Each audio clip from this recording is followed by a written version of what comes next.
नमस्कार दोस्तों, हमारा बुंदेलखंड में आप सबको स्वागत है। मैं हूं आपके साथ संत कुमार। विश्व सेना दिवस के अवसर पर महोबा जिले में हमीरपुर महोबा तिंदवारी लोकसभा सांसद की अध्यक्षता में रक्तदान शिविर का आयोजन किया गया, जिसमें दर्जनों भर लोगों ने रक्तदान कर जनपद वासियों से रक्तदान करने की अपील की गई। रक्तदान शिविर के दौरान मीडिया के सवालों पर सांसद ने हाथरस में रेप पीड़िता के मृत्यु के बाद देर रात किए गए अंतिम संस्कार पर स्थानीय प्रशासन की लापरवाही की बात की मानी। साथ ही महोबा जिले के बहुचर्चित इंद्रकांत त्रिपाठी मामले में दोषियों को न बख्शने की बात कही। महोबा जिले मुख्यालय में वायुसेना दिवस के अवसर पर हमीरपुर महोबा तिंदवारी सांसद कुंवर पुष्पेंद्र सिंह चंदेल की अध्यक्षता में रक्तदान शिविर आयोजन किया गया। रक्तदान शिविर में दर्जन भर लोगों ने पदवासियों से रक्तदान करने की अपील की गई। कार्यक्रम के दौरान हाथरस कांड पर मीडिया के सवालों पर सांसद ने कहा कि कोई भी दोषी बख्शा नहीं जाएगा। दुष्कर्म पीड़िता के देर रात अंतिम संस्कार पर सांसद ने स्थानीय प्रशासन की ओर संवेदनशील बताया। कि बहुचर्चित इंद्रकांत त्रिपाठी मामले पर भी सांसद ने कहा कि कोई भी दोषी बख्शा नहीं जाएगा, चाहे वे कितना भी बड़ा अधिकारी क्यों ना हो। सरकार द्वारा किसानों के लिए लाए गए बिलों को ऐतिहासिक बताते हुए कहा कि विपक्ष भ्रामक प्रचार करके किसानों को भ्रमित करने का काम कर रहा है। सांसद से केंद्रीय मंत्री हरसिमरत कौर के इस्तीफा और अकाली दल से वर्षों पुराना गठबंधन टूटने के सवाल को सांसद टाल गए। सांसद ने कहा कि मैं पार्टी का एक छोटा कार्यकर्ता हूं, इस पर हमारी पार्टी के वरिष्ठ नेता ही जवाब देंगे। जब भी ब्लड डोनेट करें, खाना खा करके कोई इंजेक्शन न लिया हो और ब्लड डोनेट करने के बाद कम से कम आधे घंटे रेस्ट जरूर करें।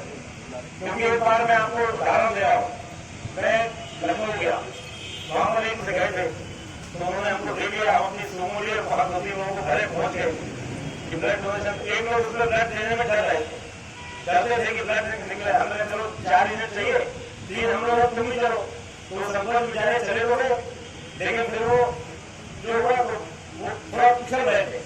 तो सबसे पहले जाकर के हम जाके वहाँ देख गए, हमने कहा हमारा ब्लड आप ले लो। एजेंसी का जो इंडियन मेडिकल कॉलेज है अपना लखनऊ का, उसका जो ब्लड बैंक है वो अंदर है, और वहाँ थोड़ा बड़ा भारी मैदान रात का अंधेरा रहता था, कहीं गोबर पड़ा है, कहीं गंदगी पड़ी काफी। जी, आज ब्लड डोनेशन का कार्यक्रम रखा गया था, किस उपलक्ष्य में कार्यक्रम रखा? आज अपने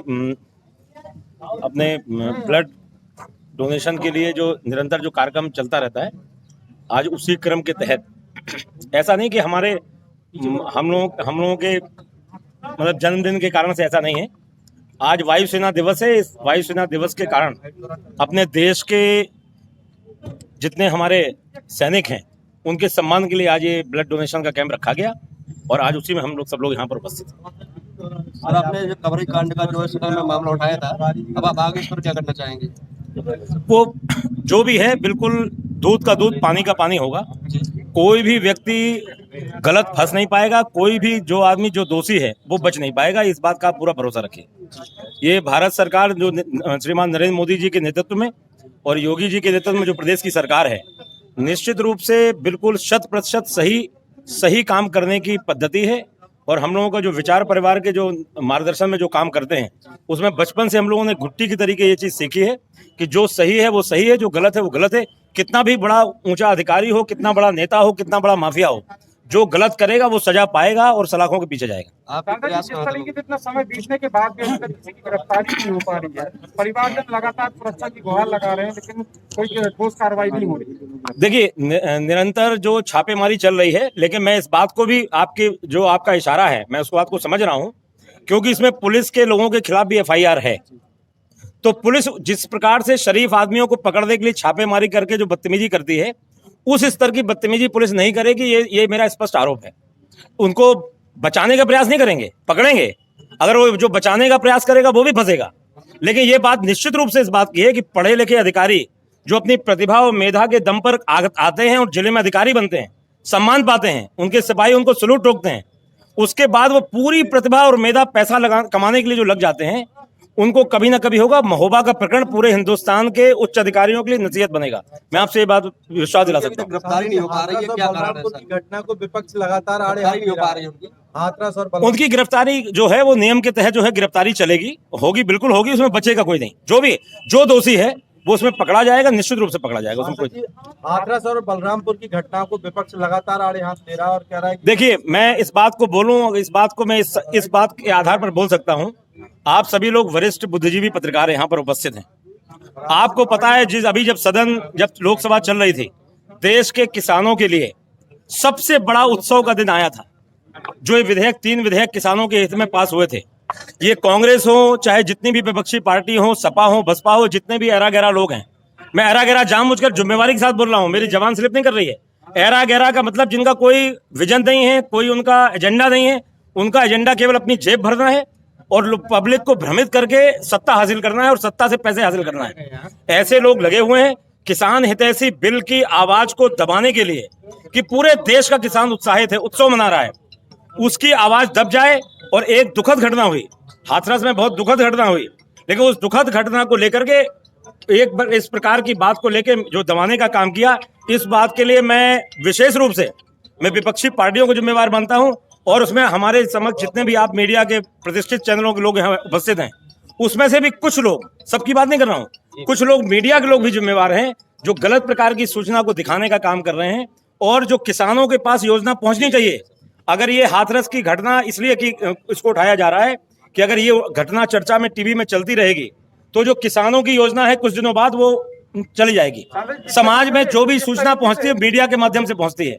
अगर आज हाथरस की घटना को विपक्ष नहीं उठाता, आप किसान हितैषी बात करते, पेपर में लिखते, टेलीविजन में दिखाते, और हमारे देश का किसान, खासतौर से हमारे बुंदेलखंड का किसान जो बड़े कठिनाई के दौर से गुजरता है, बड़ी सीना फाड़ के मेहनत करता है, उसको जो लाभ मिलता, वो आप जो मीडिया में चर्चा होती, वो चर्चा रुक गई।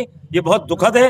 निश्चित तरीके से आप कृषि बिल को सरकार की उपलब्धि बता रहे हैं, लेकिन आप ही की पार्टी, आप ही की सहयोगी पार्टी की एक मंत्री ने इस्तीफा दे दिया। वो उनका पर्सनल एजेंडा है। वो हमारे बहुत अच्छे सहयोगी दल के, हमारी पार्टी थी अकाली दल, श्रोमणी अकाली दल, बहुत लंबे समय से हमारे साथ थी।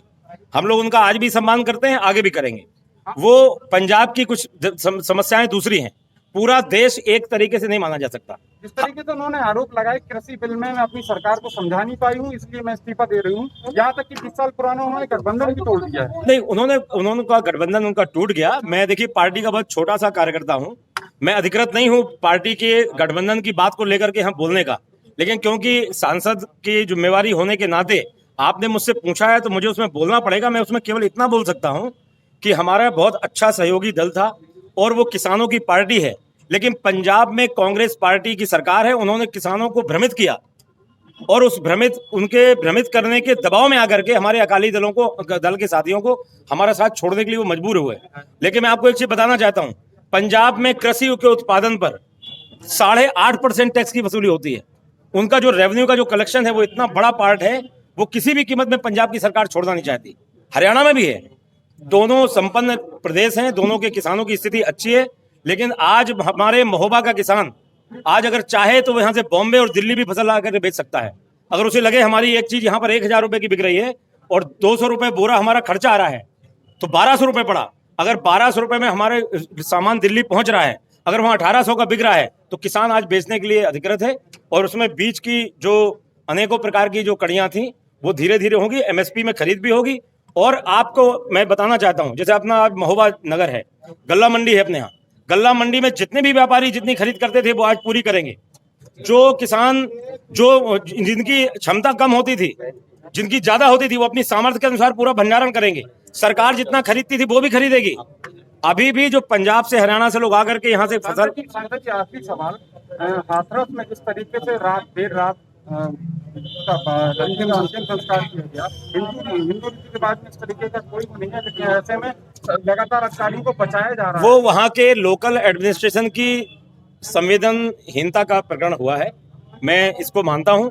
और उसमें जिन लोगों ने जो इसके लिए आरोपित थे उनको दंडित भी किया गया है। सांसद 100 करोड़ रुपए की फंडिंग की बात आई हाथरस मामले में, तो ऐसे में क्या लगता है कि सरकार को बदनाम करने की कोशिश की जा रही है और इसमें आपको लगता है किसी विपक्षी पार्टी का भी हाथ हो सकता है?